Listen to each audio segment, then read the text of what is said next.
గత వైసీపీ ప్రభుత్వ హయాంలో విద్యా దీవెన కింద 4,270 కోట్ల బకాయిలు పెట్టడం వాస్తవం కాదా అని వైసీపీ నాయకులకు కాకినాడ జిల్లా జగంపేట శాసనసభ్యుడు జ్యోతుల నెహ్రూ సవాల్ విసిరారు. కాకినాడ జిల్లా తెలుగుదేశం పార్టీ కార్యాలయంలో ఆయన మీడియా సమావేశం నిర్వహించారు. ఈ సందర్భంగా ఆయన మాట్లాడుతూ యువత పోరు అని వైసీపీ తెగ హడావిడి చేస్తుందని ఎద్దేవా చేశారు. కూటమి ప్రభుత్వం వచ్చాక గాడి తప్పిన విద్యా సంస్థలకు పూర్వ వైభవం తీసుకువచ్చే విధంగా కృషి చేస్తుందన్నారు.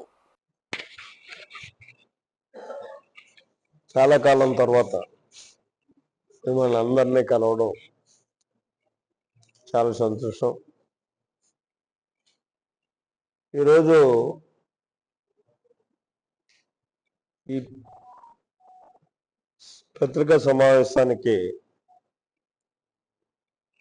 ముఖ్య కారణం ఇవాళ సాక్షి పేపర్లో ఒక అంశాన్ని చూశాను.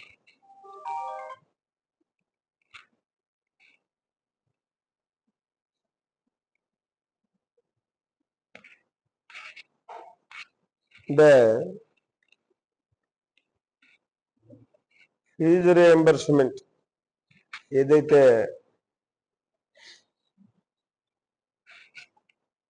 బకాయిలు ఉన్నాయో యువతను మోసం చేసింది ఎన్డీఏ ప్రభుత్వం.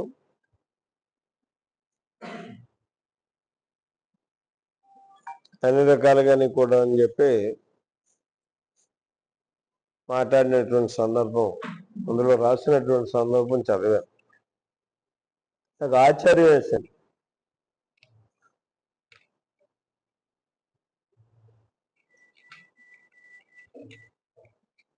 అసలు యువతని ఈ రాష్ట్రంలో అతి దారుణంగా మోసం చేసింది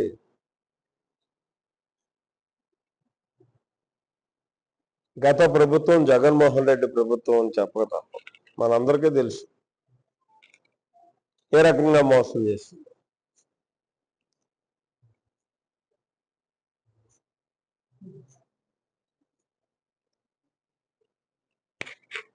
దాని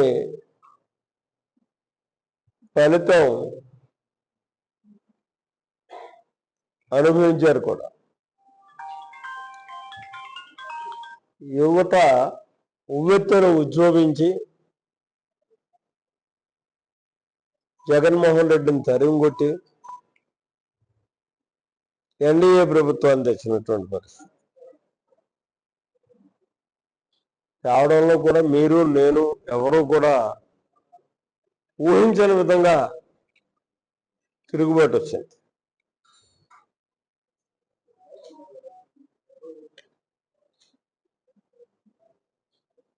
పదకొండుకు పరిమితం అయిపోయారు.